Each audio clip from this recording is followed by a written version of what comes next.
बिहार में इन दिनों आपराधिक घटनाएं लगातार बढ़ती जा रही हैं और ऐसे में लोक जनशक्ति पार्टी रामविलास के खुद राष्ट्रीय अध्यक्ष चिराग पासवान ने एक बार फिर सवाल खड़ा किया है। सवाल बिहार के मुख्यमंत्री नीतीश कुमार के सुशासन पर है और वहीं उनके गृह जिले में जो घटना हो रही है, चाहे वो राजधानी पटना हो या फिर नालंदा हो, तमाम चीजों पर सवाल खड़ा किया और कहा है कि बिहार में अपराध जो है वो चरम सीमा पर है। हमारे साथ जेडीयू एमएलसी हैं नीरज कुमार। अपराध चरम सीमा पर है, चिराग पासवान कह रहे हैं, चाहे मुख्यमंत्री का गृह जिला हो या राजधानी पटना। 1967 में मेरा जन्म हुआ है, उसी समय से हम अपराध देख रहे हैं। ये पहली बार मैंने सुना कि अपराध बढ़ रहा है। यदि बढ़ रहा है तो कहाँ बढ़ रहा है? देश में आंकड़े संग्रहण करने के दो जगह होते हैं। नेशनल क्राइम ब्यूरो, जो आदरणीय अमित शाह जी का विभाग है, उसके आंकड़े इस बात के गवाह है कि बिहार में अपराध दर नियंत्रित हुआ है। स्टेट क्राइम ब्यूरो के आंकड़े हैं कि बिहार में अपराध के आंकड़े नियंत्रित हुए हैं। आपराधिक वारदात होना यह एक अलग सवाल होता है और अपराधी के खिलाफ कार्रवाई होता है, इसकी जानकारी नेता लोग अपडेट नहीं रह पाते हैं। नालंदा की घटना, किसी के ट्वीट की प्रतीक्षा हमने नहीं किया। पुलिस की ये जिम्मेवारी बनती है कि आप कार्रवाई करिए। सीवान के में घटना हुई, 6 लोग 2 घंटे के अंदर पकड़े गए। तीसरा घंटा नहीं लगा, एफआईआर कल होकर दर्ज होता है। आपराधिक घटनाओं पर मुकम्मल कार्रवाई करना ही तो हमारा यूएसपी है और इसकी चर्चा आदरणीय प्रधानमंत्री जी रैलियों में करते हैं। प्रधानमंत्री जी कहते हैं कि बिहार में जंगल राज था, आज बिहार में अमन चैन का राज है। और जो आरोप भी हम पर लगता है वो रैलियों में लगता है। तो उस रैली में लोग जाते कैसे हैं? अगर कानून का कोरोना काल है तो निकले कैसे घर से लौटे कैसे आप? अब तो खिड़की से लोग देख रहा है, अब तो निकलता नहीं है। पटना में नहीं निकल रहा है लोग। अब जेपी गंगा पथ पर आदमी कहाँ मिल रहा है? आदमी तो मिलता ही नहीं, खाली डेड बॉडी जाता है जलने के लिए। इसके अलावा कुछ नहीं है बिहार में। बिहार की बेटियां अब साइकिल से नहीं निकल रही है। बिहार की महिलाएं अब बाजार नहीं जा रही हैं। जिनको जो मनोदशा बनाना हो बनाए। बिहार की जनता को नीतीश कुमार जी के कानून के राज पर और आदरणीय अमित शाह जी के गृह मंत्रालय की रिपोर्ट पर भरोसा है। 2005 में मुख्यमंत्री नीतीश कुमार सत्ता में आए थे। आज 20 साल का वक्त बीत गया है।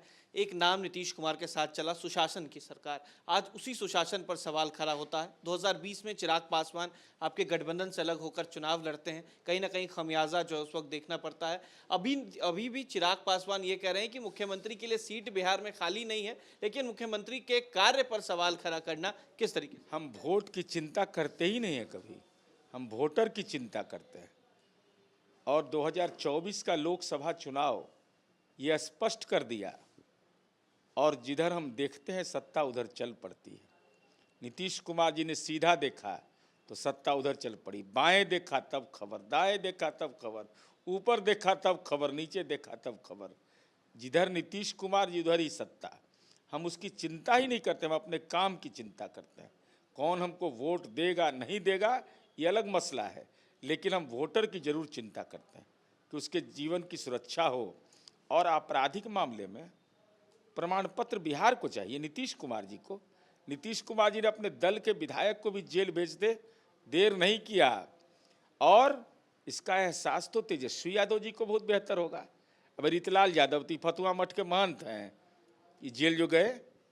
सुभाष यादव जो बालू वाला है, मैं बाले बच्चे गया था सब नॉमिनेशन कराने के लिए कोडरमा। ये तो प्रमाण है बिहार में।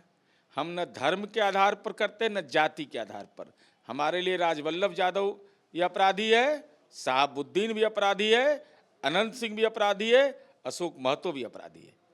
सवाल ये भी है कि बिहार फर्स्ट, बिहारी फर्स्ट का जिक्र चिराग पासवान की पार्टी करती है। अब उन्हीं के सांसद कह रहे हैं कि अगर बिहार फर्स्ट, बिहारी फर्स्ट की सरकार आती है तो एक ऐसा कह सकते हैं कि कार्यक्रम होगा जिसमें अपराध के लिए लोग सोच भी नहीं सकते। जीरो टॉलरेंस पॉलिसी होगी, फास्ट ट्रैक कोर्ट्स बनाए जाएंगे, सुरक्षित निवेश जो है वो बिहार में होगा, थानों में जन विद्रोही नहीं पहुंचेंगे। अच्छा, अपराध उन्मूलन का मंत्र है ये सब, हमको आज ही जानकारी मिला। हम लोग तो गाँव में पढ़ के आए हैं बोड़ा पर। विद्रोही क्या किस बात का होता है? इस कानून के राज पर और संविधान पर भरोसा है तो विद्रोह क्यों करेगा वो? वह करेगा।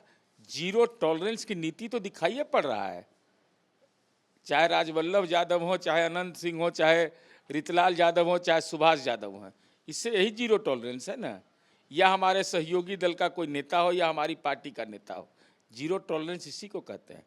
सुविधा के अनुसार बदलना नहीं होता है, मुकम्मल कार्रवाई करना यही होता है। हाँ, अपराध शून्य हो जाए, अगर कोई मंत्र अभिमंत्रित है तब तो हमको दे दीजिए, हम जाप करके लौटा देंगे। चलिए, बहुत शुक्रिया। इतने हमारे साथ जेडीयू एमएलसी नीरज कुमार साहब कहा कि बिहार में जीरो टॉलरेंस और सुशासन की बात जो है वो नीतीश कुमार ने की। 2005 से लेकर 2025 तक सरकार चली। जो नेशनल क्राइम ब्यूरो एनसीबी है उसके जो आंकड़े हैं वो भी देखने चाहिए। बिहार में सुशासन है और नीतीश कुमार हैं तो तमाम चीज़ें जो हैं वो ठीक हो रही। वीडियो जर्नलिस्ट सतीन कुमार के साथ उत्कर्ष, न्यूज़ नेशन, पटना।